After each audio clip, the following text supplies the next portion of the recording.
What up, guys?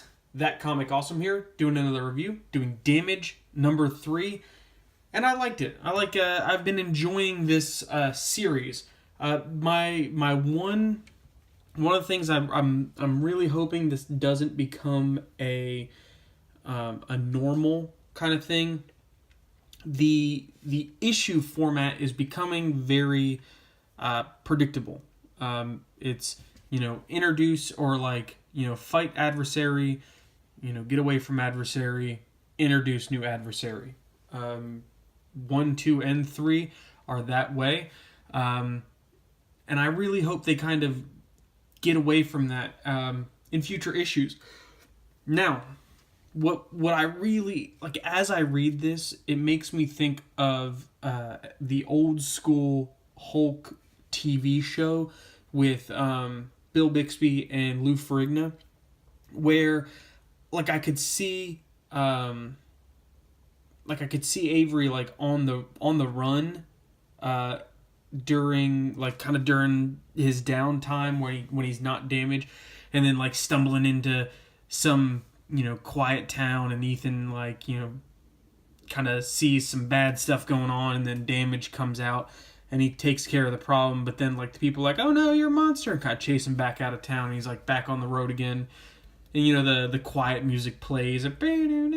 Anyway, I'm getting away from myself, but I think that's what this series could become, and I think that would be a kind of a neat concept that we really don't have in comics right now, is the roaming hero, doesn't have a place but goes from town to town and kind of cleans up the little mess that is there, but then at the same time maybe makes a little bit more of a mess, or there's a misunderstanding and then he kind of gets chased out again.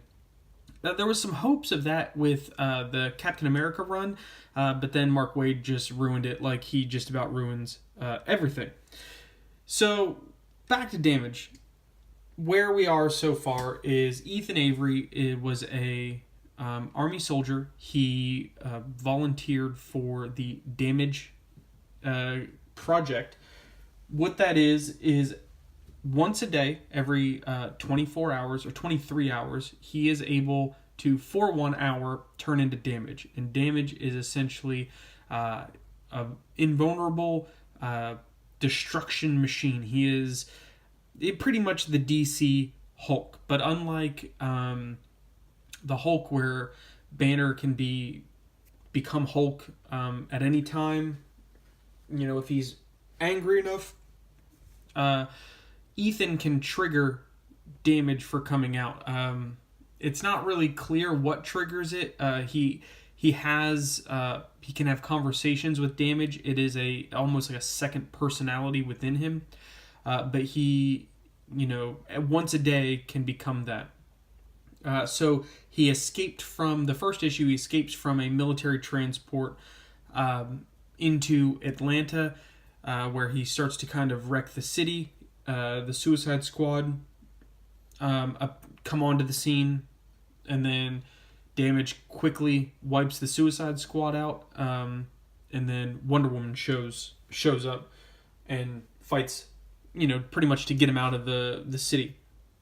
Now, what I really like is you don't know the full backstory, but what they do, and let's kind of get into this, stared at the cover for 4 minutes now, they kind of give you into the backstory. So at the beginning of the last issue, we saw that there were some a Baltic army kind of threatening the people, so they sent Damage in, and in, what did they say? They said 8 minutes.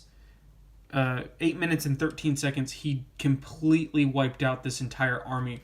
At one point, taking a cannon or a tank shell directly to the chest and not even phasing him. And she's like, hundreds of soldiers dead. Take the data, encrypt it, classify it. He must never know that what he did here. And so we kind of get back to the fight with Wonder Woman, and now we're down to 5 minutes left. I think I'll have to look. Yeah, at the end of the last issue, he was already Damaged for 10 minutes. So he only had 50 more minutes left. So now he's been fighting Wonder Woman for about 45 minutes. And again, they're both kind of getting beat up. Excuse me. He tries to get her out of the city. She kind of bashes him back into the city. There's not a lot of dialogue going on, just a lot of back and forth. She essentially thinks he's some kind of monster, very Frankenstein-esque or Hulk-esque. And again, the similarity is staggering. Hits him, pretty much back. Damage wants to kill her, but Ethan is in Damage, and he's like, look, don't do this. Don't kill Wonder Woman. She's not the enemy. She might, she's doing this because she thinks we're the enemy. Maybe if she understood us, she would be on our side. But of course, Damage is like, nah, dog, that's not how it happens. Again, the art in this is like, it wasn't the best to me, but it was really good. Look at that face. So then she hits him with the old lasso of truth. He has about a minute and a half left. And at that point, before Damage and Ethan kind of had a very Hulk Banner relationship where one never really knew what the other was up to. It was very distinct personalities, but over the last issues, they've been bleeding over into each other. So now Ethan can kind of talk to Damage when he is Damage, and Damage can talk to Ethan when he is Ethan.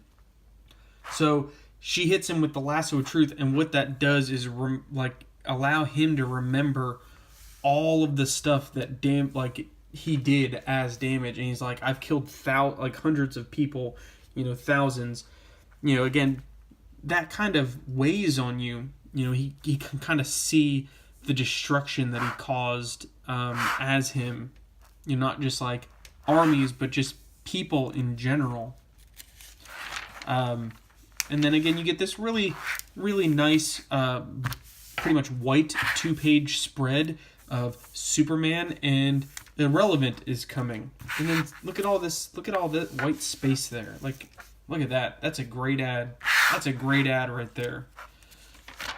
And then you get one page and another ad. So many ad placement in books should be key. Editors need to do a better job at ad placement.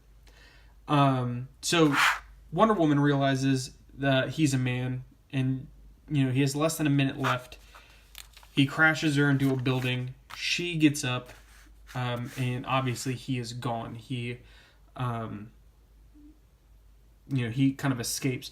And again, that kind of goes back to the kind of that Hulk format where it's like, Damage does some stuff and then is able to try to transform back into Ethan and then kind of get away, hidden. Then at the end, of course, again in the predictable fashion of the series so far, now the entire Justice League is getting in on the action. So Batman is now kind of like on the case. So I'll be interested to see where it goes. I'm really hoping with issue 4 that the format does change a little bit and we get a little more of Ethan more than Damage, just again to get his story and get a little more about what he's about. But other than that, I've liked the series. It's something easy to read. It's fun. The art's good. It's consistent. But yeah, that's what I think.